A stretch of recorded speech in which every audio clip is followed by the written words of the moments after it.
Friends and citizens, the period for a new election of a citizen to administer the executive government of the United States being not far distant, it appears to me proper that I should now apprise you of the resolution I have formed to decline being considered among the number of those out of whom a choice is to be made.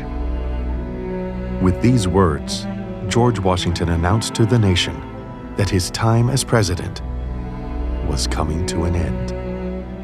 The publication of the farewell address in Claypole's Daily Advertiser was a momentous occasion for the young United States.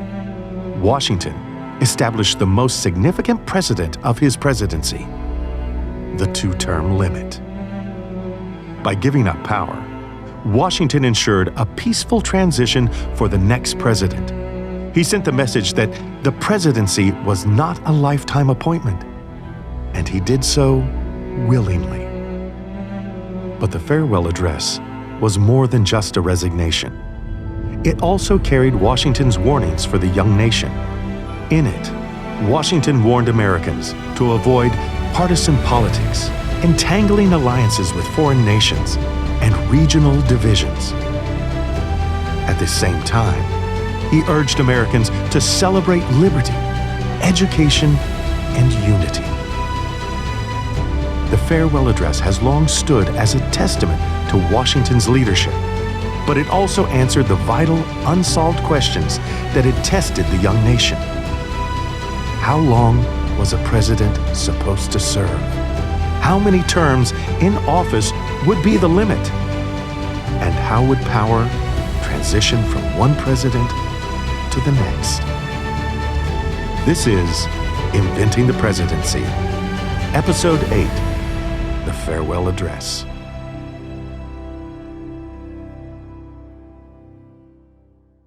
The 22nd Amendment of the Constitution enshrined in law the two-term limit for the presidency. No one person would be able to serve as president for more than 2 terms. To date, Franklin Roosevelt is the only president to have ever served more than 2 terms.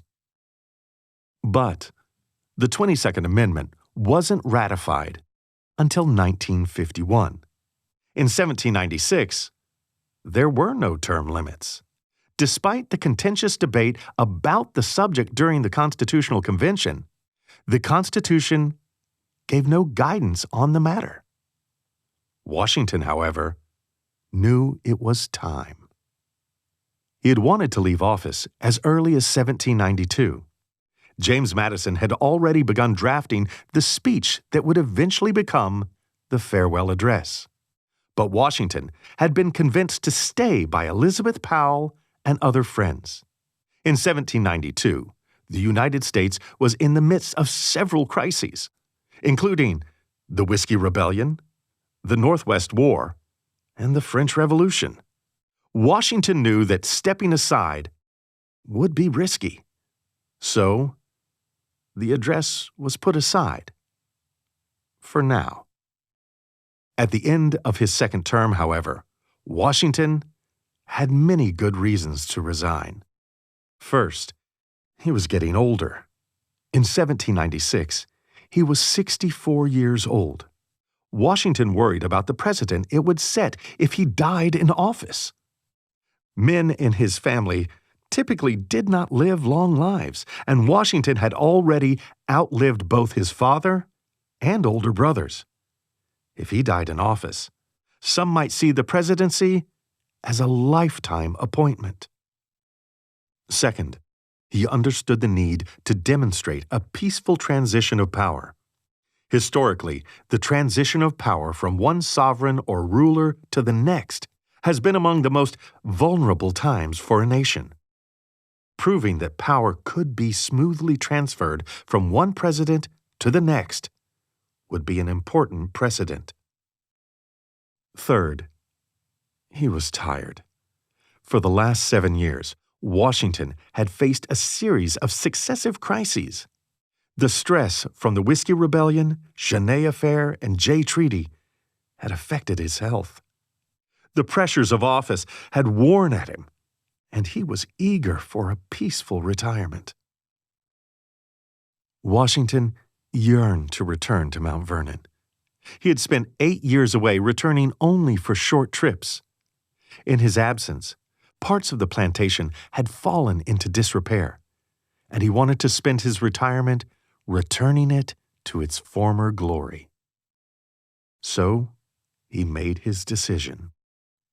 The original draft, written by James Madison in 1792, was turned over to Alexander Hamilton. Hamilton largely rewrote the address, keeping only a few paragraphs from the original. But Washington was closely involved in the writing process. The two men exchanged draft after draft, back and forth, with Washington suggesting new additions, revisions, and changes throughout the process. Historians generally agree that Washington gave shape to the address's main ideas and structure, while Hamilton focused on the rhetorical flourishes. His granddaughter, Eleanor Parke Custis, or Nellie, recalled watching him work. I did see the President Washington repeatedly in the act of writing the farewell address in the daytime and also at night. I always passed the door of his office on my way to my grandmother's chamber at the head of the sleep stairs, which landed close to his door. That door was generally open, and I have been sent to his room with messages, and at night have passed the door and seen him writing as I passed to ascend the stairs with Grandmama. When his work was completed, he called me from her chamber and requested me to bring him a needle with silk to sew the leaves together. The address was in his hand when I gave him the needle, and I saw him sew them in the form of a book. The only circumstance I could not take an oath on is the color of the silk. Washington wanted to ensure that the message of the address was clear and free from misunderstanding. But he also had concerns about the length. You see, Washington would not be delivering this address to the nation like a traditional speech. No one was more surprised to hear this than David Claypool. Claypool published a newspaper called Claypool's American Daily Advertiser. On September 16, 1797, Claypool was surprised with an invitation to visit Washington in his presidential mansion. There, Washington informed Claypool of his intention to publish his farewell address in the newspapers. Claypool's newspaper, to be precise. The newspapers are the way to speak to the nation in 1796. It is how Washington can get to everybody's eyeballs or ears. Here is Joseph Edelman, professor of history at Framingham State University. In the colonial era, if a government official, the king or the governor, wanted to tell something to the people in the broadest sense, they would write something up and it might be posted somewhere, but as often as not, it would be proclaimed. It's a proclamation because it's proclaimed. It's spoken from someone, either the person himself or his representative in Boston, right? The governor would read the proclamation of the king. That's not what we're going to have in the United States. He doesn't send it to the governors to have them proclaim it. He doesn't send it to ministers, which is what Massachusetts did with the Declaration of Independence. They sent it to each town's minister to read the Declaration. He wants the eyeballs, and the way to do that is to print it in the American Daily Advertiser in Philadelphia, and it spreads. The newspapers are the information network of the nation. So it's really a way to establish that as a way of communicating with the public directly rather than through a ventriloquized speech.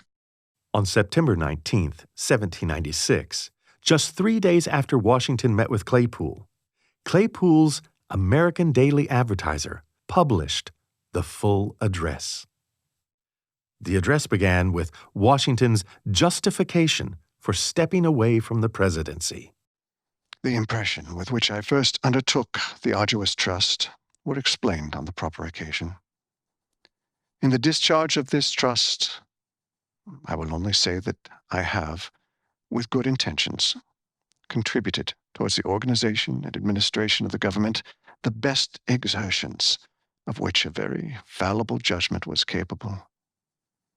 Not unconscious, in the outset, of the inferiority of my qualifications, experience in my own eyes, and perhaps still more in the eyes of others, has strengthened the motives to diffidence of myself, and every day the increasing weight of years admonishes me more and more that the shade of retirement is as necessary to me as it will be welcome. Washington then made a call for unity within the Union. In particular, he urged citizens to consider themselves Americans first, before regional or local identities.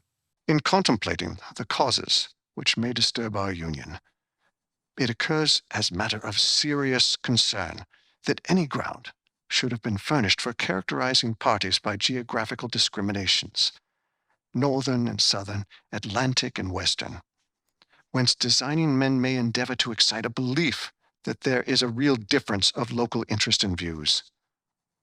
One of the expedients of party to acquire influence within particular districts is to misrepresent the opinions and aims of other districts. You cannot shield yourselves too much against the jealousies and heartburnings which spring from these misrepresentations. They tend to render alien to each other those who ought to be bound together by fraternal affection. One of the most famous sections of the farewell address is Washington's warning against party politics. They are likely, in the course of time and things, to become potent engines by which cunning, ambitious, and unprincipled men will be enabled to subvert the power of the people and to usurp for themselves the reins of government, destroying afterwards the very engines which have lifted them to unjust dominion. There's an opinion that parties in free countries are useful checks upon the administration of the government and serve to keep alive the spirit of liberty. But in those of popular character, in governments purely elective, it is a spirit not to be encouraged. Washington also called on Americans to value education. His letters to Alexander Hamilton while writing the farewell address demonstrate that Washington still valued the idea of a national university, and he had asked Hamilton to add a special paragraph on supporting education in the United States. Promote, then, as an object of primary importance, institutions for the general diffusion of knowledge. In proportion as the structure of a government gives force to public opinion, it is essential that public opinion should be enlightened. And he wanted to protect the neutrality that had defined the foreign policy of his terms. Washington asked the nation to avoid costly and dangerous foreign entanglements, such as wars, permanent alliances, and exclusive trade arrangements. Observe good faith and justice towards all nations. Cultivate peace and harmony with all. Excessive partiality for one foreign nation and excessive dislike of another cause those whom they actuate to see danger only on one side and serve to veil and even second the arts of influence on the other. These warnings did not just reflect Washington's foresight. They were reactions to the world he saw around him. During his 8 years in office, Washington had weathered rebellions, foreign threats, devastating military defeats, and the emergence of two opposing factions, the Federalists and the Democratic Republicans. He had built a federal workforce from scratch and established the foundation of the modern American military, including the professionalization of the Army and the official formation of a permanent standing Navy. His administration was embattled by strident newspaper criticism, cabinet infighting, looming threats from Britain, and the meddling interference of one very determined Frenchman. And just like Washington's other decisions, the farewell address had its critics. William Duane, who had succeeded Benjamin Franklin Bache at the Aurora, wrote, "You have discharged the loathings of a sick mind. You have collected the aggravating recollections of wounded pride and warmed to the inveteracy of hatred. Discharged the whole burthen of your blazing spirit at the object of your personal dislike under the form of advice to your beloved country." But despite the somewhat predictable backlash from the Aurora, the reactions to the farewell address were generally warm, if bittersweet.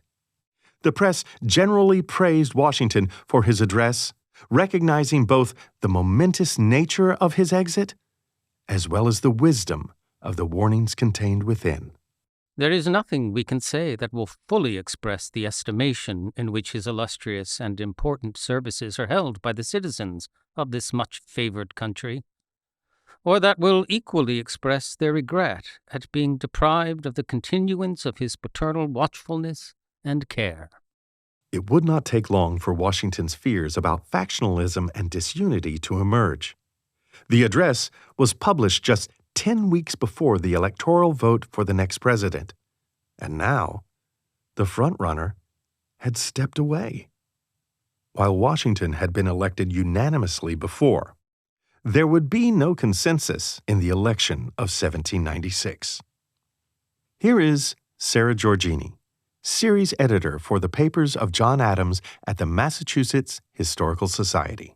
So Washington's farewell address, when it goes wide, everything kind of kicks off. But at the same time, we do have campaigning here. It just doesn't come under the official letterhead of John Adams' office.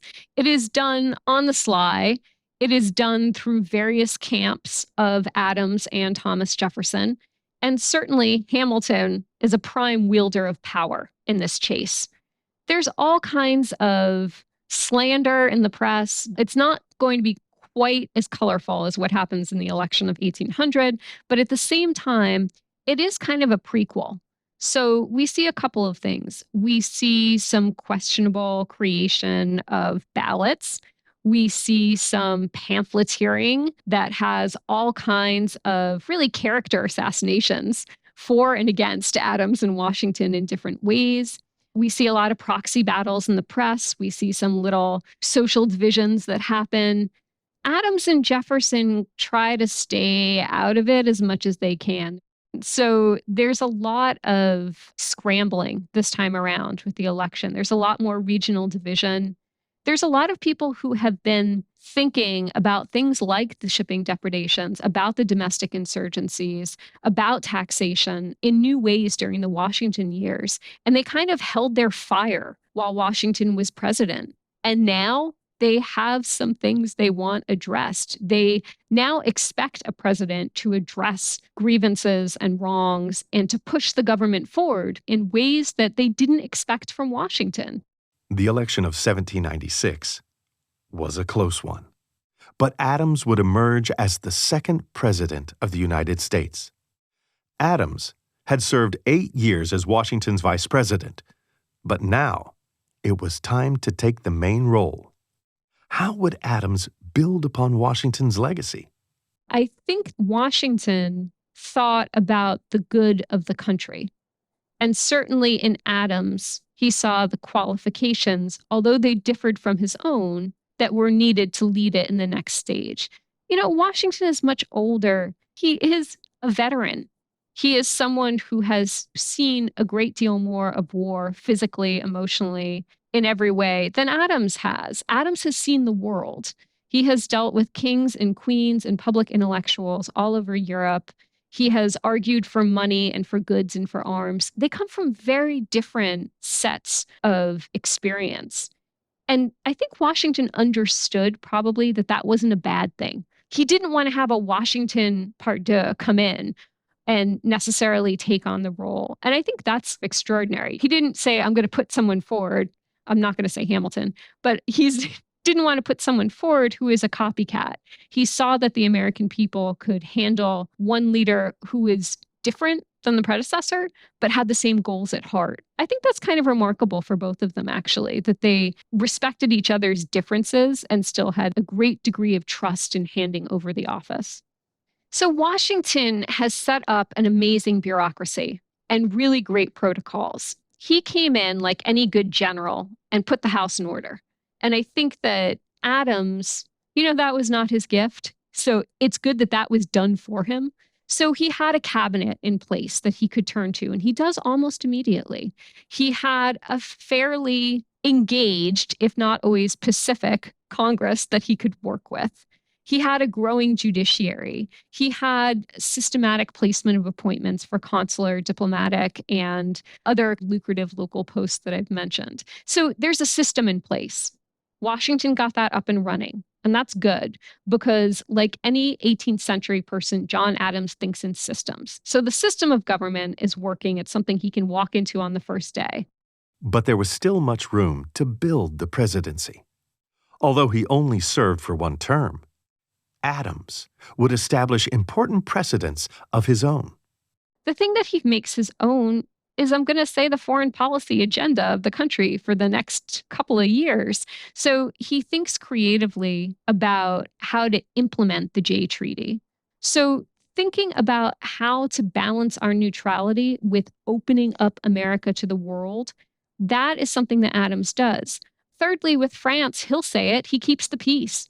It is not easy to do that. That is a great legacy, to be able to hold back the US from war while also putting in place the tools they'll need if a war comes, i.e., a navy, a working army, all kinds of money that he can get out of Congress to fund those in a regular manner. So he does his job of evolving the system a little bit more that he inherits from Washington. But I do think a lot of his greatest legacy is going to come after the election of 1800. In 1800, Adams would lose the presidential election to his longtime political rival, Thomas Jefferson. The election had been a contentious one, but following Washington's example, Adams peacefully left office.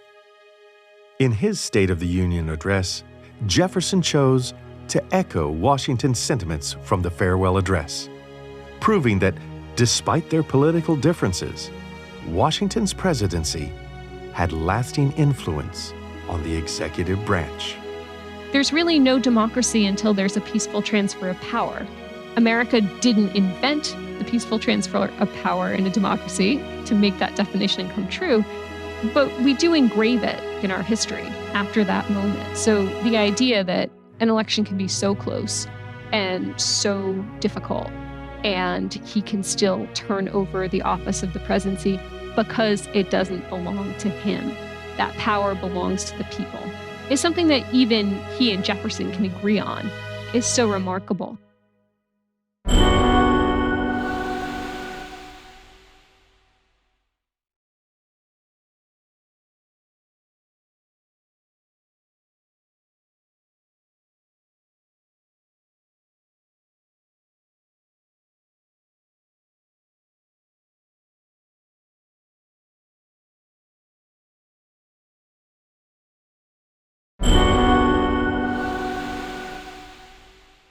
So Washington's most important legacy as president is the notion that a president could hold office, could be invested with significant and powerful public institutions, but that president would nonetheless respect the constitutional powers of the other branches of government and would then surrender power. In making this podcast, we asked each of our contributing scholars what they considered to be Washington's most significant legacy. This is the response from Peter Kastor, the Samuel K. Eddy Professor of History and American Culture Studies at Washington University in St. Louis. It seems so obvious that that's what a president would do, but because there had been no president, there was no precedent. And I also think we need to look at Washington's contemporaries. Soon after Washington was elected, there were a series of other leaders who were also doing things new. These were the first people to lead countries in the Atlantic system in the absence of monarchs. And I think here of Napoleonic France, I think of revolutionary Haiti, and I think of revolutionary Spanish America. And in all of these places, the presidencies that emerged from them, or the heads of government, almost all became dictatorships. You had people who would not surrender power. You had people who used the institutions of government against their own citizens. You had people who used government to enrich themselves personally. And there was no evidence that Washington did any of those things. There are few examples in history of a leader willingly surrendering power. Washington did it twice. First, when he resigned as commander-in-chief in 1783, and then again in 1796, when he published the Farewell Address. Of all Washington's precedents, this may have been one of the most significant for the United States. These precedents, of course, included momentous firsts for the nation: the first State of the Union, the creation of the cabinet, executive oversight for foreign diplomacy. But it also included a legacy of leadership, character, and sacrifice for the United States. And it is here that Washington's example shines. Here is Lindsay Chervinsky, presidential historian and author of the upcoming book, Making the Presidency. There are three ways that Washington left an extraordinary legacy for the nation. The first is the creation of the cabinet. I think the creation of the cabinet is the most underappreciated and one of the more significant legacies that a president has ever created. Every president has had one. They are a central part of the U.S. government. No foreign policy, legislative, military, diplomatic decision is created without a cabinet or without a department secretary that is in the cabinet, and yet we tend to not see it as this central force in an executive branch. The second legacy that can't be overlooked is the two-term legacy. Washington understood that power corrupts. Washington understood that people should not stay in office for too long. And he decided to leave office for a couple of reasons. He also understood that the process of an election, of a transfer of power, was going to be new and it was going to be scary. And he didn't want it to happen when he died. He wanted it to be intentional. He wanted it to be deliberate over a period of time, that there would be an election process. And he wanted to be around such that he could give his legitimacy to that practice, to start to teach Americans how to cultivate these political norms, because they have to be taught and cherished and cultivated over decades to gain any sort of power. The third legacy is one of service. Washington spent most of his life doing things he didn't want to do for the good of the nation and tried to put the nation over his personal interests. During the war, that meant he was never home, and home was his very favorite place to be. And he tried to do the very best he could with those decisions. But it wasn't what he would have chosen for himself if he had the choice. And so the ethos of service, the ethos of trying to be the best version of yourself for the nation, is one that starts with Washington, and we often take for granted, but really shouldn't. What made Washington so successful in the role of first president? As both a general and a president, Washington faced failure often, but it was his response to these setbacks that distinguished his leadership style. Here is Rick Atkinson, winner of the Pulitzer Prize and author of The Revolution Trilogy, on his view of Washington's leadership. Everyone should understand that he has feet of clay, just like the rest of us. He is a flawed man, just like all men and women are flawed. The fact that in the course of his life, he owns more than 500 slaves, that there are more than 300 slaves at Mount Vernon when he dies in December 1799, you cannot square that circle morally. And we shouldn't try to. We can try and understand it within the context of his times, but we ought not be inclined to excuse slavery as an institution. So he's part and parcel of that. He's part and parcel of the planter aristocracy that conceived of slavery in America and helped to perpetuate it. On the other hand, and there's always an other hand, I think we've got to acknowledge his virtues, of which he has many. His persistence, his determination to serve a cause larger than himself, which is something he truly believes in. But he's got a personal relationship with the concepts of Stoicism, that Roman philosophy that still persists in our culture today, which helps him to get through tough times, as it has helped many to get through tough times. I think understanding that aspect of his personal makeup, his philosophical makeup, is important. It helps to explain who he is and why he's successful to some extent. I think one of the things that any leader can appreciate about Washington is his adaptability. He can be rigid about certain things, but for the most part, he is not rigid. He is flexible. And he is, even more important than that, he's adaptable. When he has setbacks during the revolution, he abandons effectively the strategy that he would like to pursue, which is all-out aggression where armies line up and duke it out on some field someplace, and instead adopts a strategy of strategic defense, where he is falling back. He's not allowing the British to land a solid blow against him. And that kind of adaptability in issues large and small is a hallmark of his success as a president. He sees that he's got to be given to compromise. He's got to acknowledge that the other fellow either has the upper hand politically or he's got a better idea. And when he's able to be most successful, I think, whether it's as a general or as a political leader, it's when he is using this natural instinct for adaptability. Adaptability, self-sacrifice, and a willingness to give up power are common refrains in Washington's legacy.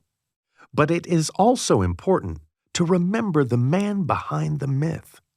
Washington was not without his flaws, as he himself was aware. Even in his farewell address, he acknowledged his mistakes and asked for forgiveness from Americans. Ramin Ganeshram, author of The General's Cook, gave us this insight. I think that Washington was probably the only person in the history of this nation who, had he spoken publicly against the institution of slavery, could have brought people who were on the fence over to the abolitionist side. I think that he was so admired that at his word, at least some percentage of the people would have given serious thought to finding appropriate solutions. And what I mean by that is solutions that were not economically devastating to the nation to end slavery. Washington's time as president ended on March 4th, 1797. Just a few days later, he left Philadelphia to return to his beloved Mount Vernon with his family. A month later, he wrote to Dr. James Anderson. I am once more seated under my own vine and fig tree, and I hope to spend the remainder of my days in peaceful retirement, making political pursuits yield to the more rational amusements of cultivating the earth. Washington devoted his remaining years to restoring Mount Vernon. Despite Washington's wish for a peaceful retirement, visitors would flood Mount Vernon after the presidency. Ever since the Revolution, Mount Vernon had become a place of pilgrimage, and this would continue after Washington returned in 1797. Washington would wake early in his retirement. He would dress in his study and take breakfast at 7 a.m. before riding out to supervise the plantation's activities for the day. Over the years, his family grew. He watched his beloved Nellie Custis marry his nephew Lawrence Lewis. Their first child was born at Mount Vernon. Then, on a cold December day in 1799, Washington went out for a ride in a blitz of snow, rain, and hail. A day later, he would ride out again in the midst of heavy snow despite complaining of a sore throat. His condition would quickly deteriorate, and on December 14th, 1799, just 2 years after leaving the presidency, Washington passed away at his beloved Mount Vernon with Martha at his side. He was famously eulogized by Light Horse Harry Lee as first in war, first in peace, first in the hearts of his countrymen. That still rings, doesn't it? I mean, not only is it a wonderful turn of phrase, but all these years later, we can look back and think, well, that pretty well captured who he was. And it captures how we think about him. It captures how we think about him historically and why we still feel an emotional connection to him. That's a vital thing for us as a people, to have that connectivity to a man who died more than 2 centuries ago.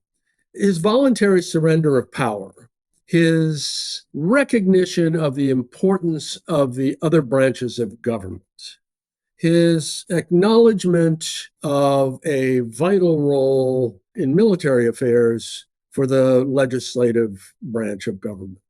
These are things he invents. They're things that are not a given when he accedes to authority. I think that we owe him a great debt for the durability of these institutions within institutions that he helped to create.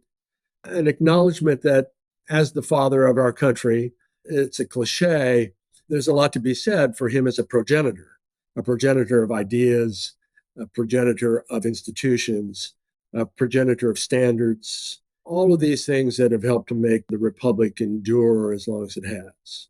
The farewell address remains a core part of Washington's legacy. Since 1896, the address has been recited annually in the Senate to celebrate Washington's birthday. Beginning in the 19th century, schools throughout the United States have used the address to teach students about civic responsibility and the legacy of Washington's leadership. Much has changed since Washington first took office in 1789, but the lessons from his leadership still resonate today. More than ever, it is important to understand the origins and development of the presidency and the examples left behind by George Washington. Here is Patrick Spiro, former executive director of the George Washington Presidential Library. Washington's presidency, and actually all the presidencies in this early period, are so important to still study because they were facing issues that have so much resonance with today.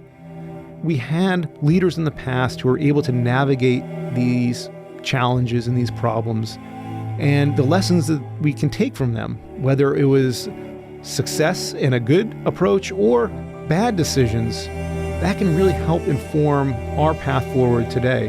When we talk about debt, when we talk about the role of the federal government, when we talk about diplomatic crises, all of these things were things that Washington faced, and they were very similar to issues that we have today. Now, it's not to say that what Washington did is exactly what we should do today or not, but studying them helps you think through the issues today with, I think, an important lens. The past isn't a guide to the future, but the more knowledge you have about the past, the better informed you are about making decisions that will shape the future.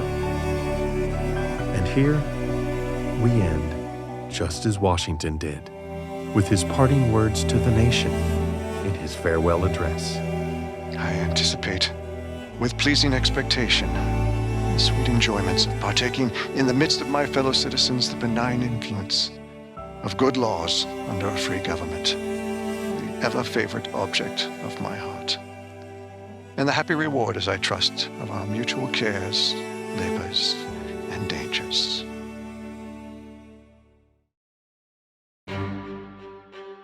Inventing the Presidency is a production of the Mount Vernon Ladies Association and CD Squared Productions. This episode was written and directed by Dr. Ann Fertig. Audio production was done by Kurt Dahl of CD Squared Productions. Production assistant was Jacob Cameron. Narration by Tom Plott, with additional voice acting by Dan Shippey, Matt Mattingly, and Sarah Louise Hibshin. Additional fact-checking was performed by Dr. Alexandra Montgomery. Our logo was created by Caitlin Prange. We would like to thank all our contributing scholars to this episode: Dr. Sarah Georgini, Dr. Lindsay Chervinsky, Dr. Peter Kastor, Ramin Ganeshram, Dr. Joseph Edelman, and Rick Atkinson. To hear more great podcasts from Mount Vernon and the George Washington Presidential Library, visit georgewashingtonpodcast.com or go to www.mountvernon.org.